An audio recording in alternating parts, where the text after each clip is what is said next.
दोस्तों नमस्कार। आप सभी का मेरे YouTube चैनल पर हार्दिक स्वागत है।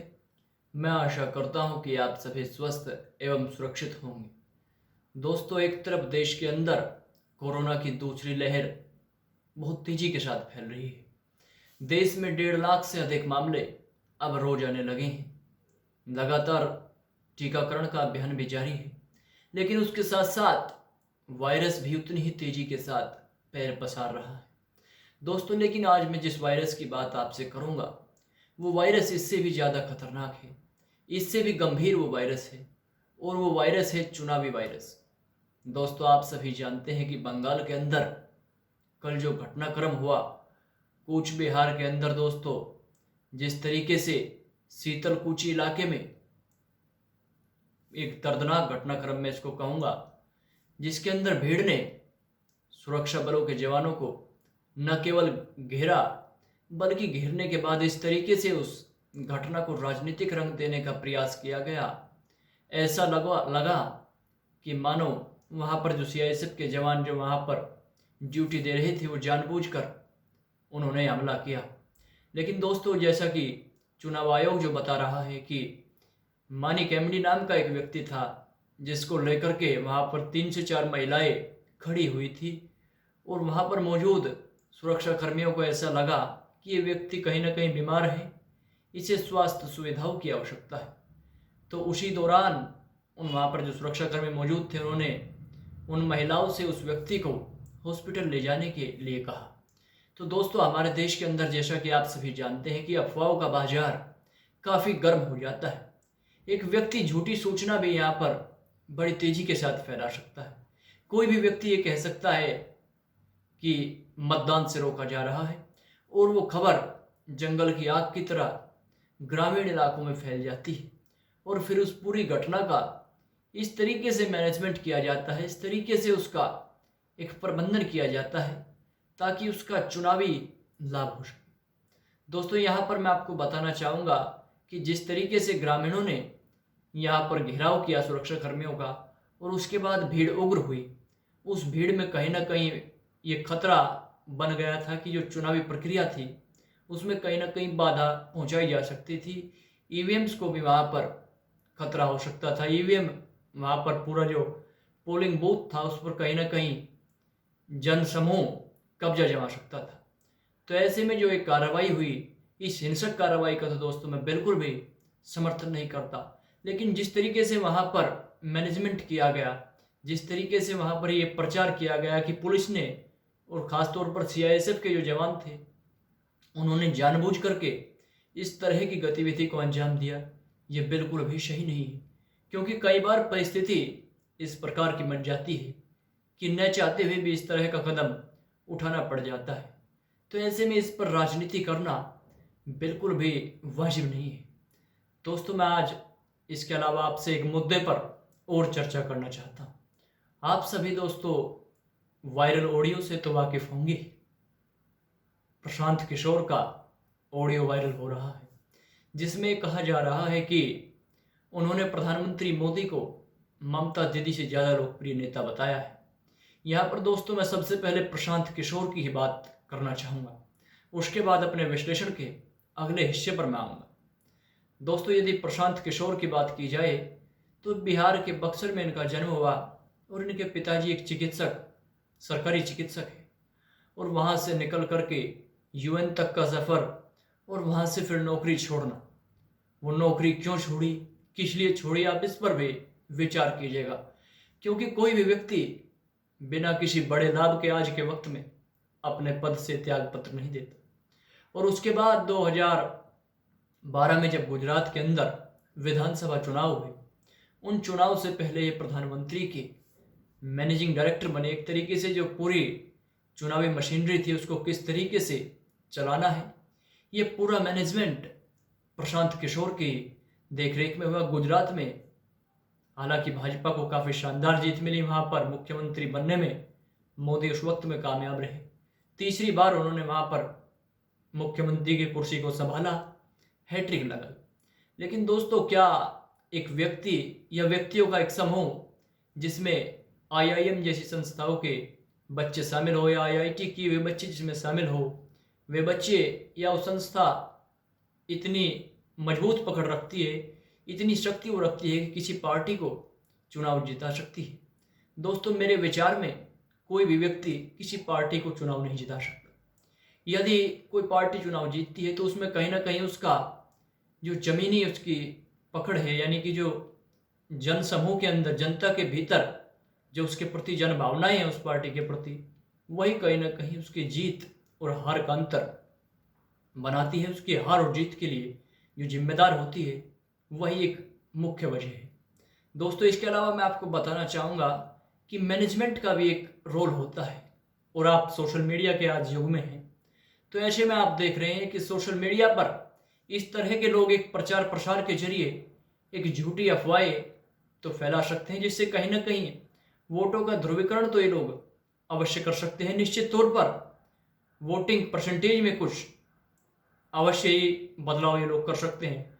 मान लीजिए एक पार्टी के पक्ष में 30 से 40% मतदाता है, यानी कि 30 से 40% आबादी एक पार्टी के पक्ष में है, तो उस मैनेजमेंट के जरिए ये उसको 25 से 20 तक ला सकते हैं। लेकिन ऐसा नहीं हो सकता कि किसी भी पार्टी को ये अर्थ से फर्श पर पहुंचा दे और फर्श से अर्श पर पहुंचा दे। आप समझ गए होंगे दोस्तों, ये मैनेजमेंट आंशिक तौर पर काम करता है। जो वास्तविक मैनेजमेंट होता है वो उस नेता की जनता में कितनी पकड़ है वो इस पर निर्भर करता है। और दोस्तों, इसके अलावा मैं आपको बताना चाहूँगा कि जो प्रशांत किशोर जी है, ये 2015 में JDU के राष्ट्रीय उपाध्यक्ष भी बनाए गए, और उस उपाध्यक्ष पद से किस तरीके से हटाए गए आप ये भी जानते हैं दोस्तों। इसके बाद इनको एक कैबिनेट मंत्री का दर्जा मिला, लेकिन जैसे ही CAA और NRC आई, इनको लगने लगा कि अब देश में जो केंद्रीय सरकार है उसके खिलाफ माहौल बन रहा है। तो ऐसे में अपने चुनावी जादू दिखाने के लिए, अपना चुनावी मैजिक चलने के लिए, अपने आप को सबसे बड़ा राजनीतिक विश्लेषक और राजनीतिक चुनाव कराने वाला एक ऐसा व्यक्ति साबित करने के लिए कि जिसके सामने जनता की कुछ न चलती हो, ऐसा खुद को दिखाने के लिए, और एक ऐसा मैनेजिंग डायरेक्टर दिखाने के लिए कि जो चाहे किसी भी पार्टी को चुनाव जिता सकता है, ऐसा खुद को साबित करने के लिए प्रशांत किशोर जी ने 2015 में, जैसा कि मैंने आपको बताया, इनको 2015 में उपाध्यक्ष बनाया गया राष्ट्रीय, लेकिन उसके कुछ समय बाद ही इन्हें पार्टी से निकाल दिया गया। CAA और NRC का जमकर विरोध किया, और आज उस विरोध के कारण ये TMC की गोद में जाकर के बैठ गई। यानी कि इनका काम भी उन नेताओं की तरह का ही मुझे लग रहा है कि जब जिस पार्टी की शक्ति कमजोर होती दिखाई दे, उसका साथ छोड़ करके दूसरे के पक्ष में चले जाएं और खुद को बहुत बड़ा एक मैनेजिंग डायरेक्टर दिखाने का ये प्रयास करने लगे। तो इस तरह के लोग कभी भी बंद कमरों में बैठ करके रणनीति नहीं बनाया करते। और जहाँ तक इन्होंने बंगाल चुनाव की बात की, बंगाल चुनाव में इन्होंने कहा कि मैंने जो ये ऑडियो वायरल हुआ है, भाजपा को ये पूरा ऑडियो वायरल करना चाहिए। दरअसल दोस्तों, मैं आपको बताना चाहूँगा कि अमित मालवीय जो भाजपा के IT सेल को इस वक्त में देख रहे हैं, उन्होंने ये ऑडियो वायरल किया है। इस ऑडियो में वो कह रहे हैं कि आप इसके बाद देख सकते हैं कि किस तरीके से जो अंदरूनी रणनीतिकार है, यानी कि जो प्रशांत किशोर जी है, उन पर आरोप लगा रहे हैं कि वो खुद ही इस बात को स्वीकार कर रहे हैं कि TMC हार रही है। तो एक इस मुद्दे के जरिए, इस बात के जरिए, इस पूरी ऑडियो के जरिए एक इस तरीके का प्रचार बंगाल के भीतर फैलाने का एक प्रयास किया जा रहा है कि जिससे लगने लगे कि कहीं ना कहीं TMC की सरकार जा रही है। दोस्तों, ये तो एक प्रचार का एजेंडा है, एक प्रचार का हर पार्टी का अपना अपना एक तरीका होता है, लेकिन जो वास्तविक हकीकत है, मैंने अपनी पहले वीडियोज़ में भी आपको बताया कि इस बार बंगाल के अंदर भाजपा के लिए सत्ता में वापसी संभव नहीं है। और जहाँ तक प्रशांत किशोर जी का विश्लेषण, जो प्रशांत किशोर जी बता रहे हैं, वो तो अनेक राजनीतिक विश्लेषक इस बात पर गौर फरमा चुके हैं कि भाजपा वहाँ पर 70 साल में भगवान नहीं लहरा पाई। जनसंघ के बनने से पहले भी वहाँ पर हिंदुत्व की जड़ों को मजबूत करने का लगातार प्रयास किया गया है। तो ये तो कोई निराली बात यहाँ पर मुझे नहीं लगती कि प्रशांत किशोर जी बता रहे हैं कि 100 सीटों से ज़्यादा भाजपा नहीं जीतेगी। ये तो एक आम धारणा है, आम बात है। इसमें कोई विशेष प्रशांत किशोर जी का योगदान मुझे नज़र नहीं आता।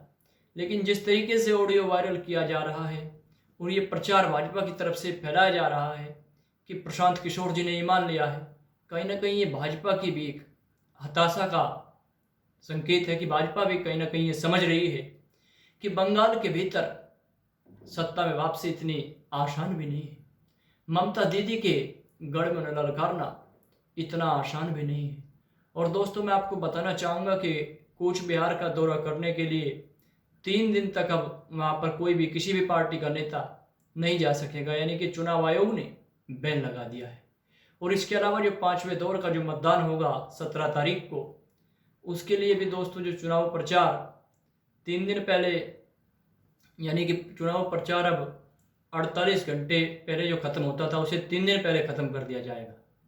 यानी कि चुनाव प्रचार की भी अब सीमा कम कर दी गई है, यानी कि 72 घंटे पहले ही आपको चुनाव प्रचार बंद करना होगा। और दोस्तों, इसके अलावा मैं आपको बताना चाहूँगा कि इन सब के बीच ओवैसी भी इस मैदान में कूद गए हैं। ओवैसी ने लगातार इस बात का जिक्र पहले से किया है कि ममता दीदी मुसलमानों की वोटों का गलत इस्तेमाल करती है, मुसलमानों को सरकारी नौकरियों में हिस्सेदारी नहीं देती। लेकिन दोस्तों, उन्होंने कभी ये नहीं देखा कि बंगाल के भीतर किस तरीके से एक आबादी का तिरस्कार किया गया। और ये तब हुआ जब वो आबादी बाहुल्य में थी, उसके बाद भी उस आबादी का तिरस्कार हुआ। दोस्तों, मैं किसी भी जाति या धर्म पर टिप्पणी आरोप नहीं लगा रहा, लेकिन राजनीति की स्वच्छता पर कहीं ना कहीं सवाल उठता है। यदि ममता दीदी आज अपने गोत्र बताने को मजबूर हो गई है, अपना गोत्र बताने को भी आज गोत्र बताने को मजबूर है, तो कहीं ना कहीं इसके पीछे बहुत बड़ी वजह है। कहीं ना कहीं ममता दीदी को भी अब ये लगने लगा है कि चुनाव में यदि उसे चुनौती मिल रही है तो भाजपा ही उसे चुनौती दे रही है। तो ऐसे में दोस्तों, राजनीति की इन गोटियों के बीच में देश की जनता का जो मुख्य मुद्दा है, जो विकास का मुद्दा है, वो कहीं ना कहीं गौण सा नजर आ रहा है। उस मुद्दे के बीच में कई विश्लेषक आते हैं। प्रशांत किशोर भी कभी जेडीयू की गोद में बैठते हैं तो कभी अरविंद केजरीवाल जी के पाले में चले जाते हैं। तमाम इस तरह का एक प्रोपेगेंडा चल रहा है। प्रोपेगेंडा और एजेंडा सेटिंग एक थ्योरी चल रही है कि किस तरीके से जनता को भ्रमित किया जाए। खैर, चुनाव के बाद तो जनता अपनी उसी गुमनामी की ज़िंदगी को जीने को मजबूर होती है। खैर दोस्तों, जो ये हिंसा हुई, मैं इसकी कड़े शब्दों में निंदा करता हूँ।